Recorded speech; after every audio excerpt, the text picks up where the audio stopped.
All right, well, thank you, everybody, for coming. Let me recognize a few folks who are with us before I get started. From the Metro Council, we have Council members Hunt, Gilmore, Pridemore, Stein, Westerholm, and Allen. I thank them for being here.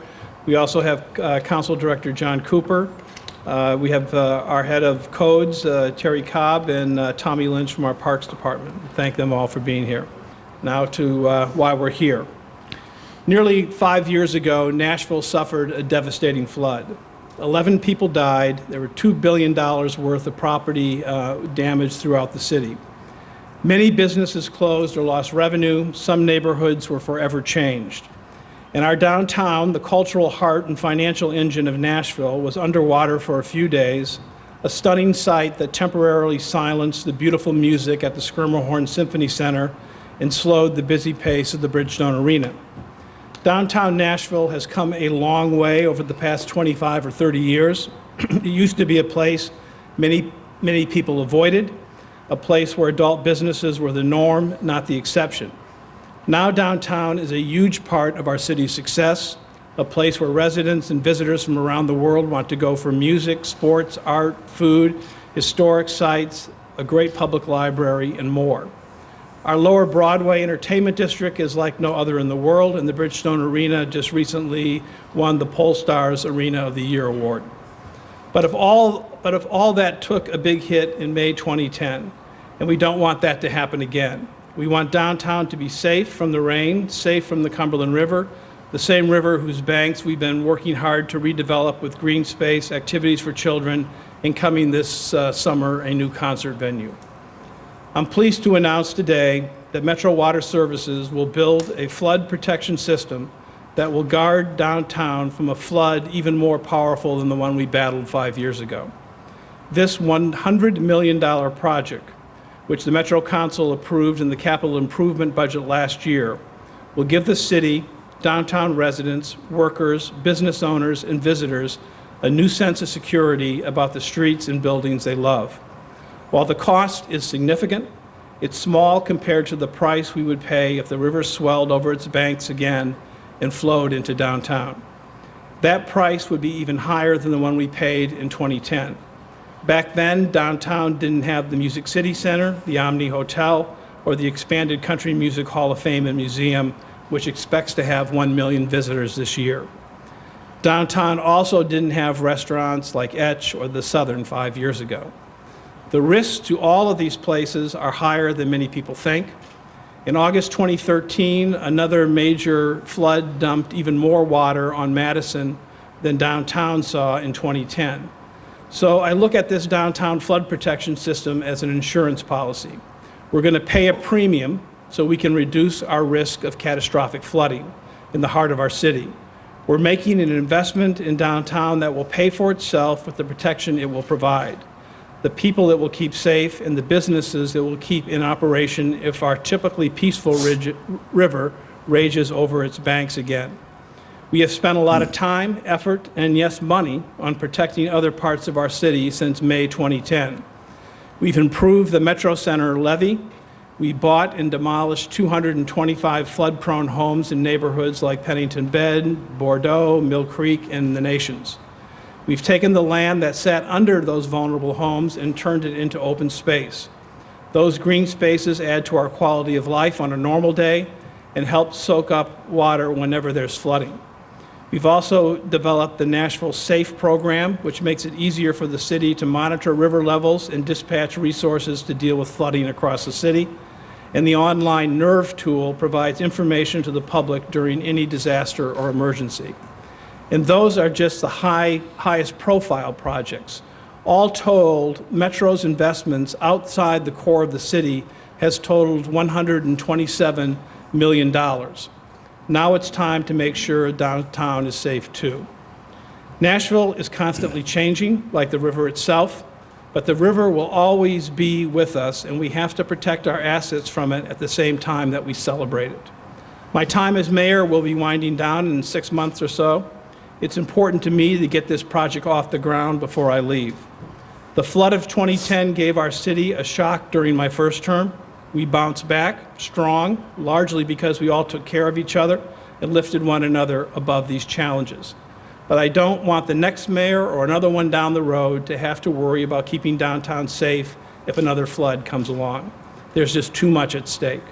Scott Potter, the Director of Metro Water Services, will now give a detailed presentation about the downtown flood protection system. A community meeting about the project will be held from 3 to 5 p.m. on March 3rd at the Nashville Downtown Partnership, 150 4th Avenue North. Thank you. Scott? Thank you, Mr. Mayor. Good morning, everybody. We've got a detailed presentation to talk about. I'm going to ask you to, on occasion, to pretend you're a water drop to help you understand what's going on with the project. And if you would, please hold your questions until the conclusion of the presentation, and I will go into great detail with any questions that you may have. We're here to talk about the downtown flood protection system. First, I want to start with a video to help us remember what happened in May of 2010. It was a natural disaster not seen in 1,000 years. The flash flood caught Nashville, Tennessee off guard, drowning the city's downtown in the flooded waters of the swollen Cumberland River. A vengeful storm that devastated a modern American city in just 36 hours. President Obama has declared a disaster area in 10 Tennessee counties. From the beginning, this spring storm on an otherwise normal Saturday seemed different, more intense, more deliberate. Experts said it was a stalled frontal boundary coupled with moist air from the Gulf. To Nashville residents, it just seemed angry. Before it was through, 10 Nashville residents would die, succumbing to floodwaters they never could have imagined. In Nashville alone, damage estimates started coming in at close to $2 billion, almost equal to an entire year's economy for the city. A lot of the buildings I happen to be involved in downtown were heavily damaged, the Skirmahorn being the main one. More than 2,700 businesses were forced to close temporarily or permanently because of flood damage, affecting almost 15,000 employees and resulting in lost revenue of almost $4 billion. We have an event that many cities could not have survived through its government, through its civic leadership, just the initiative from our wonderful mayor. Nashville has done things that other cities just dream of. Since the deadly weekend of 2010, Nashville has experienced a renaissance that truly is the envy of other cities. Record growth, a new spirit, and a national buzz have catapulted the city to new heights. But to those who survived those 36 hours in May of 2010, the memories of the flood are never far behind.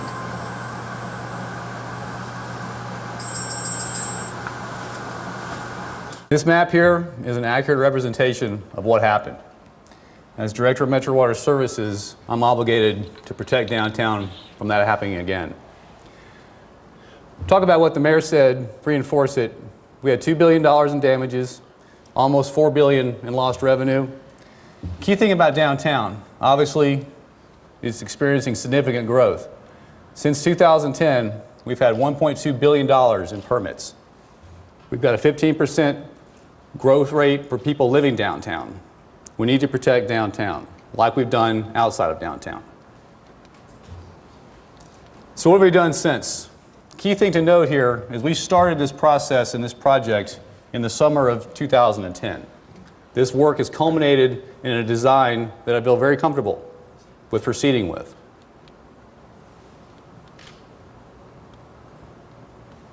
It started with a unified flood preparedness plan. We initiated this in February of 2011, and one of the things it talked about was the cooperation of the partnership. Metro Water Services has not done this alone. We work with the Corps of Engineers, with USGS, and with the Weather Service. A lot of partners locally and nationally to develop the preparedness plan, one component of which is the downtown flood preparedness protection system. We had 22 damage centers identified in the UFPP. Downtown was one of them, and it spoke specifically to a flood protection wall and a pump station. So What I'm presenting today ties directly back to the UFPP.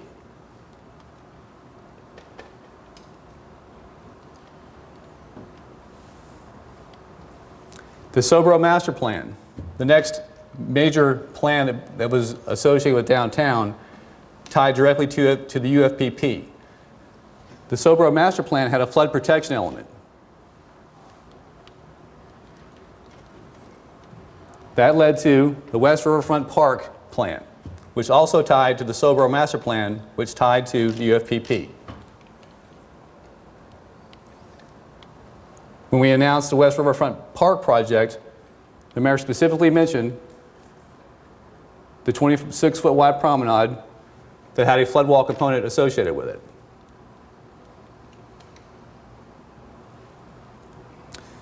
Like I said in this photograph, this represents what happened in downtown during the flood.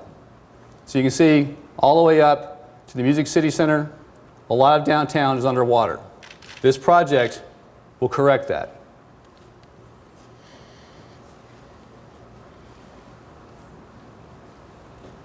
Okay, so I'm going to go into great detail about what we're going to do to prevent the downtown from flooding again. But one of the things I want to do first is talk about some history. If you look at this line here, that's called the First Avenue Tunnel. I'm going to talk about that. I'm going to talk about the 12-foot 6-inch Wilson Springs Storm Tunnel and the 84-inch Wilson Springs Storm Sewer.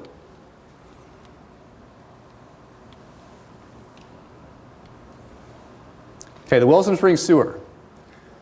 In the 1880s, we had issues with sewage causing significant health issues in Nashville. So the Wilson Springs Sewer was constructed out of a stream bank. It was the first major drainage project in Nashville, but it was also a sewer. So it was a combined storm sewer and sanitary sewer. It was constructed over the Wilson Springs branch, which was a stream. So that's an 84-inch sewer that we've got to work with in this project. The second is the Wilson Springs Storm Tunnel. That's a 12-foot, 6-inch horseshoe-shaped drainage system that was built in 1967 to alleviate flooding in the Wilson Springs drainage basin. So the first component is the flood wall, and that's going to be the easiest thing to kind of visualize. It's going to run from the Riverfront Park just south of KVB. Good place to look at it here. It'll start in the park where this orange is. It'll go into the park and then pick up on First Avenue and go up to just south of Fort Nashboro. The First Avenue Tunnel is this blue line here. That was constructed in 1950, in the 1950s. The Wilson Springs storm sewer that came down from 8th Avenue Reservoir carried sewage. In the late 1940s, the Corps of Engineers constructed the Cheatham Dam. That precluded the use of the Cumberland River as a sewage disposal function for the city. So the city decided to build the Central Wastewater Treatment Plant, which is at the end of 2nd Avenue. We intercepted the flow from the Wilson Springs storm sewer and took it to the Central Wastewater Treatment Plant. So we've got the Wilson Springs storm sewer, the Wilson Springs storm tunnel, and the First Avenue Tunnel.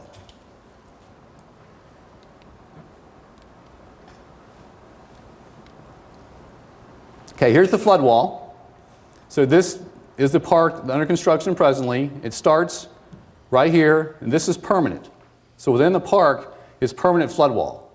I'll show you later in the presentation, this is going to be temporary as far as what we construct in the event of a flood, but we'll have permanent markers. These will be permanent, and then we'll install these. And I'll show you how that works later in the presentation. These are the permanent structures.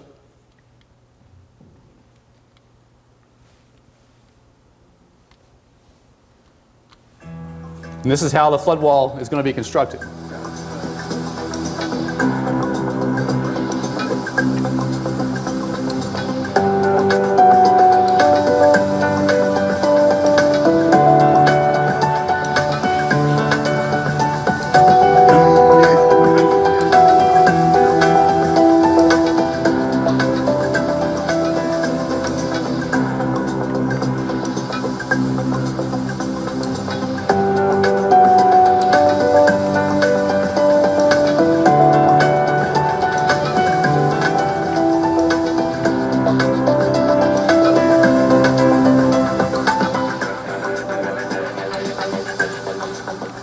So the good news is that will take a Metro Water Services 10-person crew about 8 hours to construct. If you recall, during the May 2010 event, we had plenty of time to do that. Also good news is that that technology is not cutting edge. It's used all over the world, especially in Europe, and also at Gaylord Opryland Hotel, that's presently already constructed and in use to protect the Grand Ole Opry and the hotel. So this technology is proven. And if we have a river event of the magnitude of May 2010, this is well suited and well able to withstand the static pressure of the river against that flood wall. So we can construct that in 8 hours. So this is a side view. Okay, this is the permanent part. This is the ground. This part here is below grade. So that's constructed anywhere from 10 to 30 feet into the ground. Key thing is we've got hydraulic pressure here. The river's trying to go through our karst rock. You've heard people talk about rock that has like holes in it. The water can migrate underground underneath the wall, so part of the construction will be to construct the underneath the ground part of the flood wall, anywhere from 10 feet deep to 30 feet deep. All right, so over the course of the presentation, I'll talk about how much this is going to cost. Like the mayor said, it'll add up to about $100 million. This is $13 million. Next. Next. Okay, so now what I'm going to do in this graphic is I'm slowly going to build the system and show you what has happened. So now the flood wall is constructed. This is the area that was flooded. Next. And I'm going to show you, as we go along the presentation as well, what happens to the floodwater during May 2010. So at this point, here's the river, here's the flood. Please note, we've got the flood wall constructed, but nothing has changed. The reason why is we've got hydraulic connection. That means a water molecule, a piece of the river, can get from the river to downtown through one of those two storm sewers and the First Avenue Tunnel. So we haven't done anything at this point to correct the flooding, but the flood wall is part of the entire solution to complete the system. Okay, next. All right, now I'm going to talk about the Wilson String storm system. And I want to talk about how the drainage systems work. This is 8th Avenue Reservoir. There's 8th Avenue going all the way from downtown. If you're a drop of water and you fall out of the sky and you land anywhere in the red, you're going to get from wherever you land to the river. And the key part about this process is if you're going to land here, you're going to the river. All we're going to do is control that water a little bit better to prevent it from harming downtown. So I've still got to get you to the river. There's the outfall. So if you're on the river just to upstream of KVB, you can see both of those outfalls. They're about right here. All right, so now we've got to take the storm tunnel, that's the 12-foot, 6-inch horseshoe-shaped tunnel, and the storm sewer, which is the 84-inch storm sewer, and we've got to plug them. So by doing that, we isolate the river from here to here. So if there's a plug here and a plug there, that means the water can't back up into downtown. Okay, that's going to be a $4.8 million construction process. Okay, so now I've got the flood wall constructed, I've got the storm sewer plugged, and I've got the storm tunnel plugged. Now I've got to take care of the First Avenue Tunnel. Okay, the tunnel goes from the Driftwood Basin, which if you guys think about where the MTA parking lot is, that's the Driftwood Basin. The First Avenue Tunnel, which was tunneled in 6-foot diameter all the way to just to the downstream side of Gay Street. So this this First Avenue Tunnel has a hydraulic connection to the river as well. So we've got to isolate that. So we've got to construct two flow control valves at the downstream side and the upstream side. The key thing about this presentation slide is it's 55 to 65 feet into the ground. There's a person standing on a catwalk to kind of give you an idea of scale. So we've got to get all the way through all this rock because this was bored. This was hand bored essentially back in the 1950s. So we've got to get all the way down dig a giant hole essentially and install 2 flow control valves. I'm going to talk about the points of failure in the system and how we mitigated it. One of the things key about this structure is there's 2 valves. They're electrically operated, but we have an opportunity to operate them by manual operation as well. So we've designed a lot of fail-safe things into the system. Next. All right, so now let's go back to where the fundamental design. There's a First Avenue tunnel. That valve is closed, and that valve is closed. So I've got a 6-foot diameter pipe that's hydraulically isolated from the river. And what that means is the river cannot get into the tunnel, and if the water doesn't get into the tunnel, it can't back up into the city. We've isolated the storm tunnel, we've isolated the storm sewer, and we've built the flood wall. The First Avenue tunnel flow control structures are $18 million. Okay? This graphic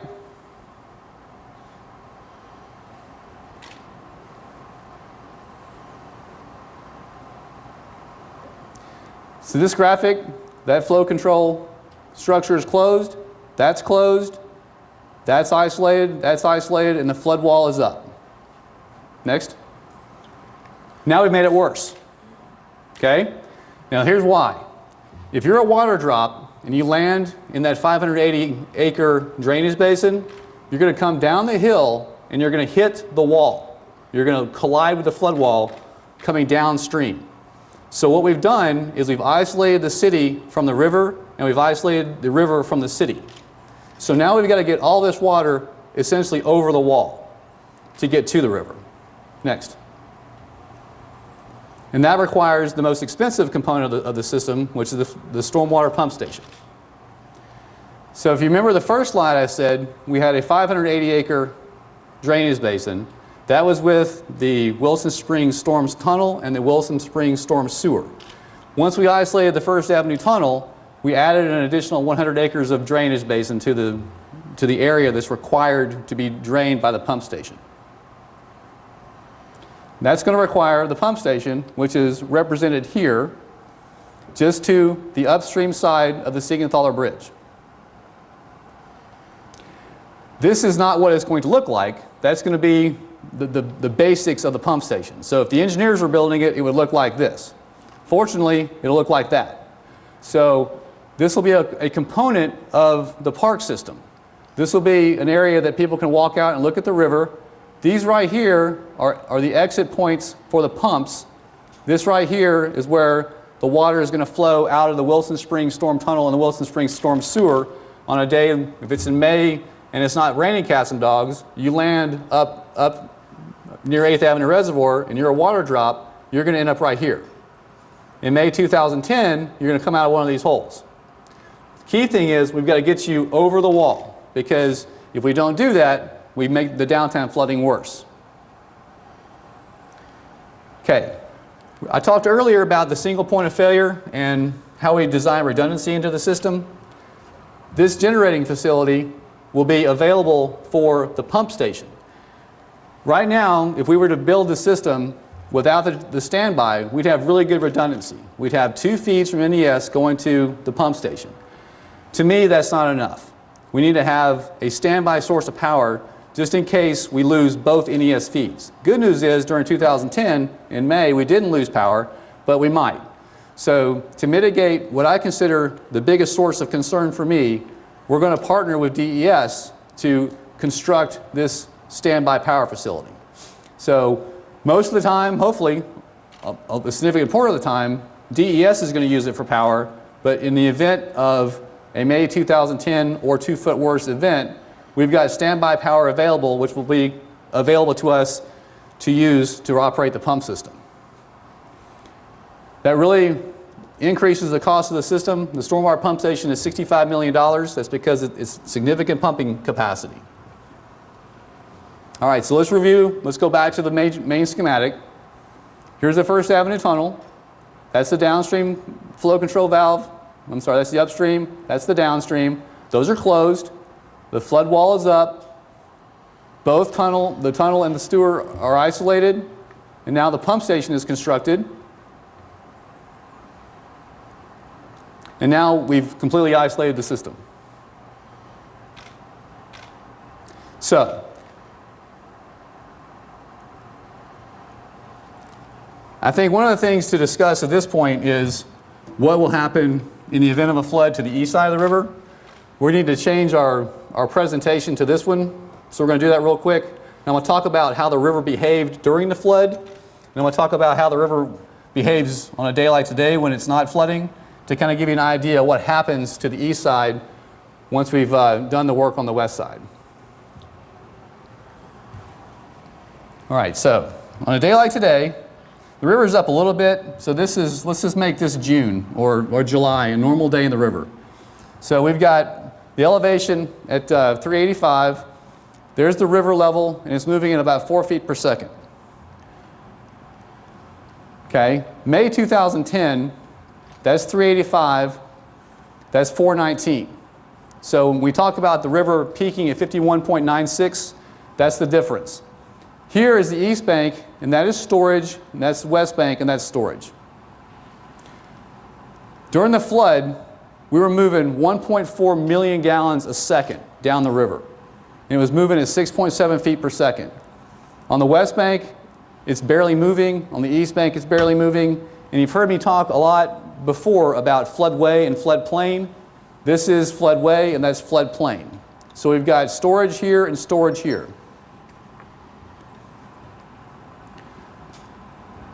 That's the graphic about what happened. Okay, we got the flood wall up. Here's the key part to understand. We're not putting more water on the east bank. All we've done is taken this storage away from the river.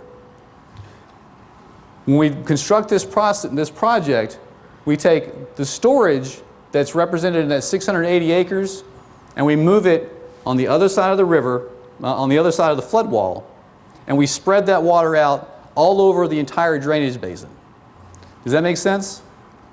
Okay, so what that does is it takes 1.8 million cubic feet and it puts it into 382 million square feet of storage. So that's the water that's got to be displaced into the entire drainage basin. So we're not putting more water on the east bank.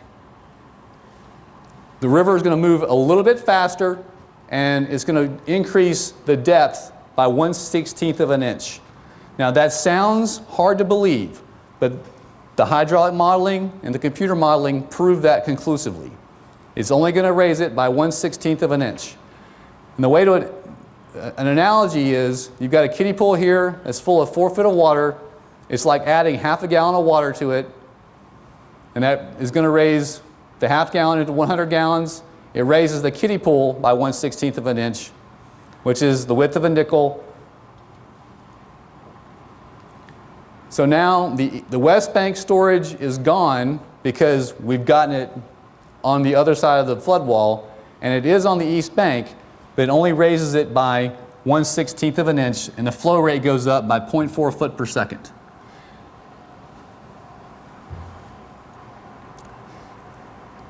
I think that's a difficult thing to really kind of understand, but the summary is we're only removing storage from the west bank. We're not taking water and putting it on the east bank because the water has to get there anyway. So that concludes my presentation.